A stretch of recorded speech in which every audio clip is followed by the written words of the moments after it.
परीक्षित जी रख गए, पांडव चले गए, भगवान लीला संवरण करके चले गए और राजपाट परीक्षित को मिल गया। परीक्षित एक दिन घूमने गए और देखा एक काला पुरुष एक गाय को एक बछड़े को मार रहा। परीक्षित जी ने टोक दिया, अरे भाई, जिन गौ माता के पीछे हमारे गोविंद भागे उन गौ माता को क्यों मार रहे हो? आहा हा, अब जवाब दिया, महाराज क्या करें, तुम बताओ तुम हो कौन? काले पुरुष ने जवाब दिया, महाराज हमारा नाम कलयुग है। गौ माता से पूछा, फिर तुम कौन हो? साधारण तो दिखती नहीं। महाराज हमारा नाम धर्म है, हमारा नाम पृथ्वी है। बैल से पूछा, तुम कौन हो? महाराज हमारा नाम धर्म है। काले पुरुष से कहा, हो कौन? बोले कलयुग। बोले तुम्हारी क्षमता कैसे हुई हमारे राज्य में आने की? कलयुग बोला, महाराज जाएं भी कहां, पूरी पृथ्वी पर तुम्हारा ही तो राज्य है, यहां नहीं रहोगे, कहां रहोगे? तुम्हें हम 2-3 स्थान दे देते हैं, वहीं पर जाकर के रहो। ठीक है महाराज।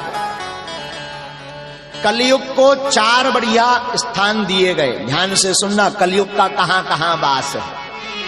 धूतम पानम स्त्रियः सूना यत्रा धर्मश्च चतुर्विधा। पहला स्थान है कलयुग को जहां पर जुआ खेला जाए, जिस घर के लोग जुआ खेलते हो वहां पर कलयुग का वास है। धूतम पानम, जहां पर मदरा पान होती हो, मदरा बेची जाती हो, जिस घर के लोग मदरा पीते हो उस घर में कलयुग का वास है। स्त्रियः सूना, अर्थात जिस घर की स्त्री बदचलन होती है, पुरुष लंपट होता है, उस घर में भी कलयुग का वास है। चौथा, सूनः, जिस घर के लोग मांस का भक्षण करते हैं, मांस को बेचते हैं, ये 4 स्थान कलयुग के हैं।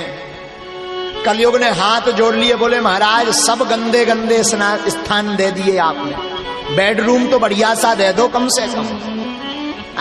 चलो बेडरूम ना भी दो, पर बैठक हॉल तो बढ़िया होना चाहिए, स्वागत के लिए लोग आएंगे, एक स्थान कोई अच्छा सा दे दो।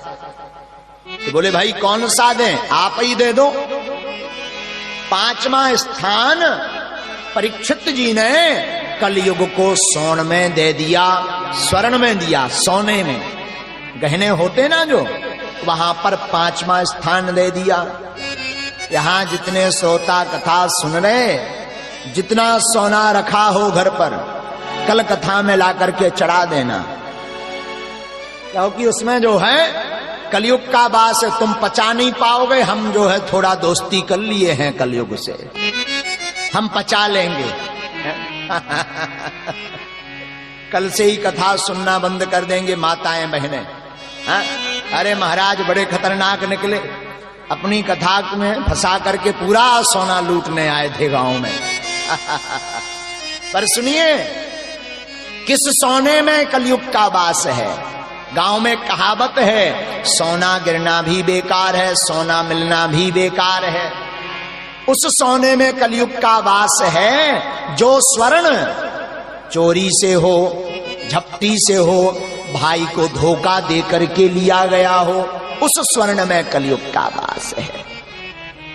और एक दिन कलयुग की बात को देकर के, वरदान देकर के परीक्षित ही भूल गए। महाराज कर्ण का मुकुट अपने सिर पर धारण कर लिया।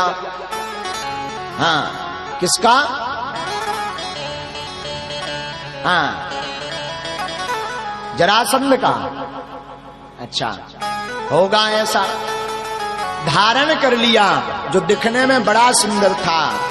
और जैसे ही धारण किया, उसी को धारण करके परीक्षित जी चले। कलयुग ने अपना प्रभाव बढ़ा दिया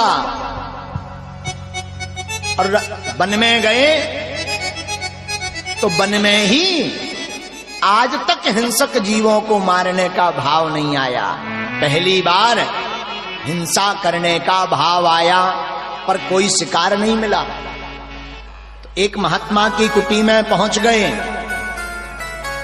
और महात्मा को देखा, और महात्मा को देखा तो सोचा कि ये महात्मा आंख नीचे बैठा है, न स्वागत कर रहा न पानी पिला रहा। तुम्हारे आवेश के परीक्षित जी ने एक मरा हुआ सांप समीक ऋषि जी के गले में डाल दिया और वापस आ गए।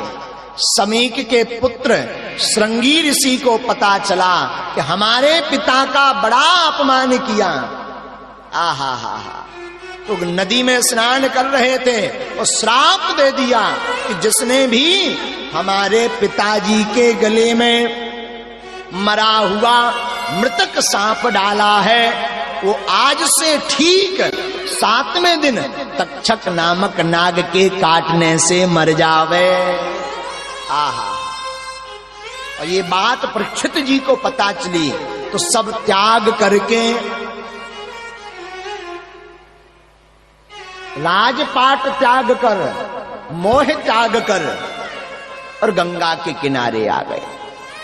साधु समाज आ गया और पूछने लगे, महाराज जिसकी मृत्यु निश्चित हो उसे क्या करना चाहिए?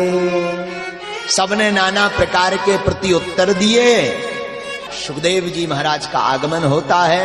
कथाक्रम में महाराज परीक्षित प्रश्न पूछते हैं और श्री सुखदेव जी महाराज उनका प्रति उत्तर देते हैं। एसाम संस्मरणात् पुंसाम सत्या सुद्यन्ति वैग्रहा किम पुनर्दर्शन स्पर्शन पाद शौचासन भी अतः प्रियक्षामि संसिद्धिम योगिनाम परमं गुरु पुरस्येहायति कार्यं प्रियमाणस्य सर्वथा। अनेकानेक प्रश्न महाराज परीक्षित करते हैं, सुखदेव जी उत्तर देते हैं।